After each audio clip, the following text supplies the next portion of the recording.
Assalamualaikum students, welcome back. Today we are going to start a new chapter, Introduction to Algebra. तो अब हम algebra के portion के ऊपर आ चुके हैं, तो you have to make the portion of algebra in your notebooks. So let's begin. First of all, what is sentence? A sentence is a set of words or symbols that conveys some meaning. For example, the earth moves around the sun. Go on. A liquid flows from a lower level to a higher level. क्या कह रहे हैं वो? Mathematics के अंदर sentence क्या होता है? एक सेट होता है ऑफ वर्ड्स, यानी कि डिफरेंट वर्ड्स मिलकर एक सेंटेंस बना रहे होते हैं, या तो फिर डिफरेंट सिंबल्स मिलकर जो है वो एक सेट बना रहे होते हैं, जिसको हम कहते हैं सेंटेंस, और वो हमें कोई ना कोई मतलब दे रहा होता है. एग्जाम्पल है, डिफरेंट वर्ड्स के थ्रू हमने लिखा the earth moves around the sun. जो हमारे पास अर्थ है यानी ज़मीन है, वो सूरज के गिर्द घूमती है. एक लिखा हुआ है गो ऑन, इसका कोई ऐसा खास मतलब नहीं, लेकिन वो कह रहा है गो ऑन यानी आगे बढ़ो. A liquid flows from a higher level to a liquid flows from a lower level to a higher level. ये इसका क्या मतलब है कि एक लिक्विड यानी कि कोई वाटर फॉर सपोज पानी जो है हमारे पास एक निचली सतह से एक ऊंची सतह पर जाता है. अब मज़ीद क्या कह रहे हैं वो? Sentence 1 is true, sentence 2 is neither true nor false, sentence 3 is false. सबसे पहला sentence the earth moves around the sun, उनके मुताबिक सच बात है कि वाकई अर्थ जो है वो सूरज के गिर्द घूम रही होती है. नेक्स्ट वन गो ऑन, इसके अंदर हमारी कोई फैक्चुअल मतलब कोई फैक्ट नहीं है, तो इसको हम ना ही ट्रू के अंदर लेंगे ना ही फॉल्स में लेंगे. थर्ड सेंटेंस कहता है कि एक लिक्विड जो है वो एक लोअर लेवल से हायर लेवल की तरफ जाता है, which is is false sentence, क्योंकि लिक्विड जो है हमारे पास हायर लेवल से लोअर लेवल की तरफ आता है. तो ये हो गया हमारे पास सेंटेंस, और इससे हमें क्या पता चला सेंटेंस कैसे होते हैं? ट्रू होते हैं और फॉल्स होते हैं. और कुछ सेंटेंस ऐसे होते हैं ना ही वो ट्रू होते हैं ना ही वो फॉल्स होते हैं. नेक्स्ट क्या है? Statement. A sentence that is either true or false is known as a statement.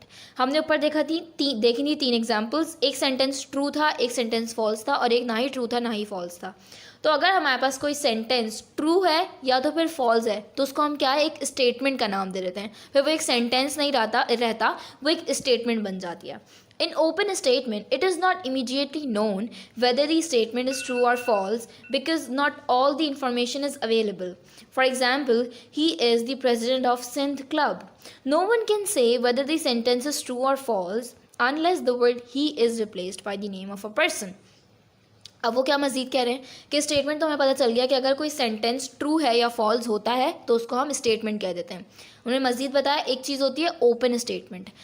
Open statement एक ऐसा स्टेज होता है उस स्टेटमेंट का कि जब हम ये चीज़ नहीं पकड़ सकते कि वो जो हमारे पास स्टेटमेंट लिखी हुई है वो या तो ट्रू है या तो फॉल्स है. क्यों नहीं पकड़ सकते? उन्होंने एग्जाम्पल बताई कि फॉर एग्जाम्पल एक सेंटेंस लिखा हुआ है कि वो जो है वो सिंध क्लब का प्रेसिडेंट है. जब तक हम उस ही को किसी नेम से नहीं रिप्लेस कर देंगे तो हम नहीं बता सकते कि फॉर एग्जाम्पल अली बोलते हैं, Ali is the president of Sindh club. तो अली अगर प्रेसिडेंट है सिंध क्लब का तो ये स्टेटमेंट ट्रू हो जाएगी. वेयर एज अगर अली नहीं है तो ये स्टेटमेंट फॉल्स हो जाएगी. लेकिन अगर हमने इसको सिर्फ ही यानी प्रोनाउन से रिप्रेजेंट किया हुआ है तो हम इस चीज़ का डिसीजन नहीं ले सकते कि वो स्टेटमेंट ट्रू है या फॉल्स है, तो उसको हम कह देंगे ओपन स्टेटमेंट. अब अगर हम आते हैं मैथमेटिकल फॉर्म के ऊपर कि स्टेटमेंट्स मैथमेटिक्स के अंदर किस तरह से शो करते हैं, अलजेब्रा के अंदर हम किस तरह से शो करते हैं, तो उन्होंने लिखा हुआ है 3 + डैश इज इक्वल्स टू 7. अब यहाँ पर हमारे पास डैश फील्ड नहीं है, तो हमारे पास क्या है एक ओपन स्टेटमेंट है. वेयर एज हमने वैल्यूज पुट करना स्टार्ट करी, डैश की जगह हमने लिखा 2, 3 + 2 इज़ 5 नॉट 7. दैट मीन्स ये स्टेटमेंट कैसी हो गई? फॉल्स हो गई. सेकेंड वन हमने 5 ऐड किया, 3 + 5 is equals to 7, 3 + 5 does not equals to 7, it's equal to 8. तो फिर भी क्या हुआ? ये ओपन स्टेटमेंट अब फॉल्स स्टेटमेंट में कन्वर्ट हो गई. लास्ट वन में लिखा हमने 3 + 4 इज इक्वल्स टू 7, 3 + 4 वाकई 7 के बराबर होता है, तो ये स्टेटमेंट कैसी हो गई? ट्रू स्टेटमेंट हो गई. पहले ये वाली स्टेटमेंट कैसी थी? ओपन थी, क्योंकि इसके अंदर हमें आंसर पक्का नहीं क्योंकि हमारे पास टोटल आंसर नहीं था, तो हम इसको ना ही ट्रू कह सकते थे ना ही फॉल्स कह सकते थे, इसलिए हमने इसको ओपन स्टेटमेंट का नाम दिया. Variable. A variable is a symbol that represents a quantity the value of which is not known. जैसे कि हमने पिछले उसमें देखा था कि हमने बॉक्स की जो जगह थी वहाँ पे हम किसी वेरिएबल को भी लिख सकते हैं. जैसे हमने यहाँ पे हमें नहीं पता कि क्या वैल्यू आएगी, तो हम उसको जो है एक वेरिएबल यानी कि एक अल्फ़ाबेट के थ्रू भी शो कर सकते हैं. इंग्लिश के अंदर हम इसको अल्फ़ाबेट के तौर पे ले रहे होते हैं, मतलब जितने भी अल्फ़ाबेट्स हैं A to Z.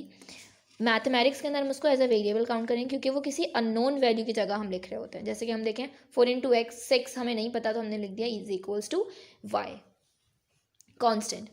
A term that has a fixed value and appears separately from a variable is called a constant. Constant क्या होता है? हमारे पास जो नंबर्स होते हैं, डिजिट्स जो होते हैं, उसको हम कांस्टेंट कहते हैं, जिसके पास एक फिक्स्ड वैल्यू होती है. यहाँ पे हमारे पास इसकी वैल्यू चेंज हो जाएगी कभी. अगर हम यहाँ पे इज इक्वल्स टू 11 लिख दें तो हमारे पास x जो है वो अब डिफरेंट वैल्यू के साथ एग्जिस्ट कर रहा है यहाँ पे. What is algebraic expressions? Any numeral variable or combination of numerals and variables connected by one or more signs of fundamental operations, plus minus multiplication or division, is known as an algebraic expression. Algebraic expression क्या है कि हमारे पास एक पूरी एक expression होती है जिसके अंदर क्या क्या चीज़ें होती हैं, नंबर्स होते हैं, वेरिएबल्स यानी कि अल्फ़ाबेट्स होते हैं, combination of numerals and variables यानी कभी कुछ मिला के भी लिखा हुआ होता है और इनके दरमियान क्या होता है, एक या एक से ज़्यादा साइंस मौजूद होते हैं, जैसे कि प्लस माइनस मल्टीप्लाई और डिवाइड. मजीद चलते हैं. What is term?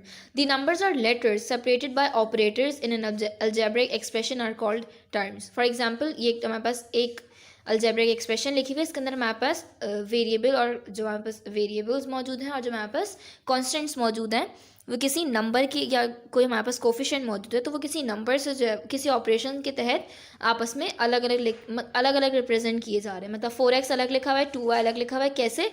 बीच में एक एडिशन का साइन है. तो जितने एडिशन के साइन हैं या जितनी सब्ट्रैक्शन के जितने ऑपरेशंस के साइन हमारे पास मौजूद होते हैं उस हिसाब से टर्म्स जो है वो डिवाइड होती रहती हैं. दैट मीन्स यहाँ पे क्या कौन कौन सी टर्म्स मौजूद हैं? एक्स, वाई और जी टर्म्स मौजूद है क्योंकि बीच में मल्टीप्लिकेशन एक एडिशन का साइन आ गया, एक सब्ट्रैक्शन का साइन आ गया. तो X, Y, Z are terms. Next one is 2c minus 3x square. तो यहाँ पे कौन कौन सी टर्म्स हैं?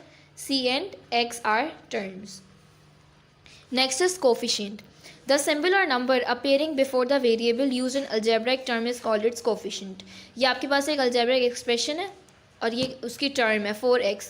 x हो गया हमारे पास variable और 4 क्या हो गया? coefficient हो गया. For example in 2xy, 2 is the coefficient of x and y. x and y क्या है हमारे पास? variables हैं. दो तरीके की terms होती हैं. like term have same variables includes addition and subtraction. like terms क्या होते हैं जिनके पास जैसे 4x plus 5y minus 3y होगा तो ये एक लाइक टर्म नहीं है. अगर हम लिख देते हैं वेरिएबल x ही आए यहाँ पे यानी 4x हो, 2x हो और माइनस 3x हो, दैट मीन्स ये कौन सी टर्म है? लाइक टर्म, क्योंकि उसके वेरिएबल्स तमाम कैसे हैं? सेम है. अगर हमारे पास कोई लाइक टर्म है यानी कि उसके तमाम वेरिएबल सेम है तो उसके अंदर हमारे पास एडिशन और सब्ट्रैक्शन हो सकती है. वेयर एज अनलाइक टर्म्स क्या होते हैं? जिसके पास डिफरेंट वेरिएबल्स होते हैं. मतलब जैसे ये एक अनलाइक टर्म है क्योंकि उसके पास एक्स, वाई, जेड तीनों डिफरेंट वेरिएबल्स हैं तो यहाँ पे जो है वो एडिशन और सब्ट्रैक्शन नहीं हो सकती है. लाइक टर्म्स के अंदर हमारे पास एडिशन और सब्ट्रैक्शन हो सकती है. अब आ जाइए एक्सरसाइज के ऊपर. ये एक्सरसाइज आपकी बुक पेज नंबर 122 एंड 123 पर मौजूद है. एक्सरसाइज है एक्सरसाइज 8A. फर्स्ट क्वेश्चन है, are the following statements true, false और ओपन. जी तो अब कुछ एडिशन और सब्ट्रैक्शन के क्वेश्चंस देख लेते हैं और मैं आप लोगों को ये बता दूंगी कि आपकी एडिशन सब्ट्रैक्शन किस तरीके से होगी. तो ये first question, add them. Addition है हमारे पास 2x प्लस 3y को ऐड करना है हमें x प्लस वाई से. पहले हम इसको वर्टिकली राइट डाउन करेंगे. 2x प्लस 3y और इधर लिख देंगे हम x प्लस वाई. एडिशन करनी है, आप डायरेक्ट एडिशन करेंगे साइंस को देखते हुए. प्लस है दोनों, 3y plus Y is plus 4y. 2x plus x 3x. Next question, 4y plus 2z add करना है हमें इसके अंदर z. 4y plus 2z. हमें पता है सिर्फ लाइक टर्म्स ऐड होती हैं तो हम z को 2z के नीचे लिखेंगे, बाकी 4y के नीचे कुछ भी नहीं आएगा. आंसर हो जाएगा हमारा 4y plus 3z. Third question है, 3 टर्म्स हैं हमारे पास. 10b plus 5c plus 11d. Second है b plus 2c plus 3d.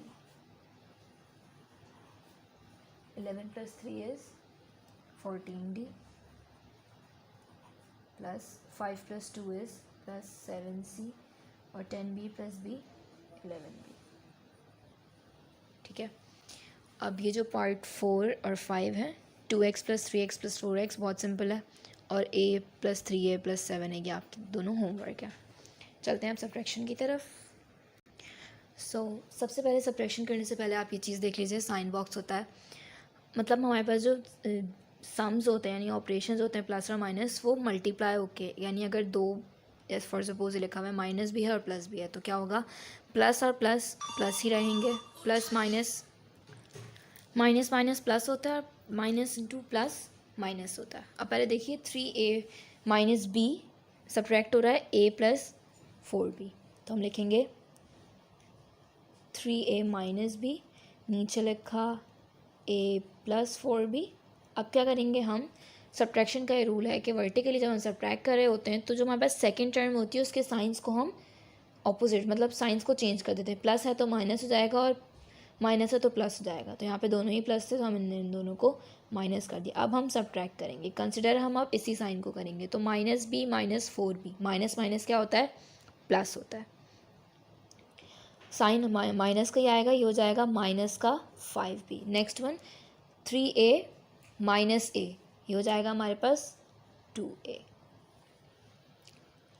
Second one 6c + 5d + e,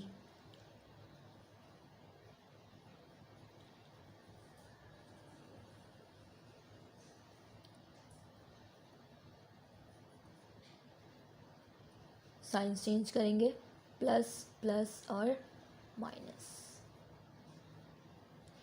+e + 5e plus का 6e + 5d + d प्लस का 6d, 6c - 2c 4c।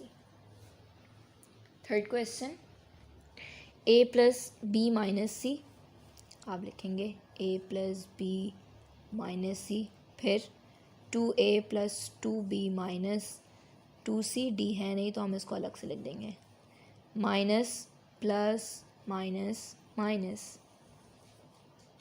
Minus -d -c + 2c plus का c, फिर plus b - 2b, तो हो जाएगा minus का b और a - 2a minus का a।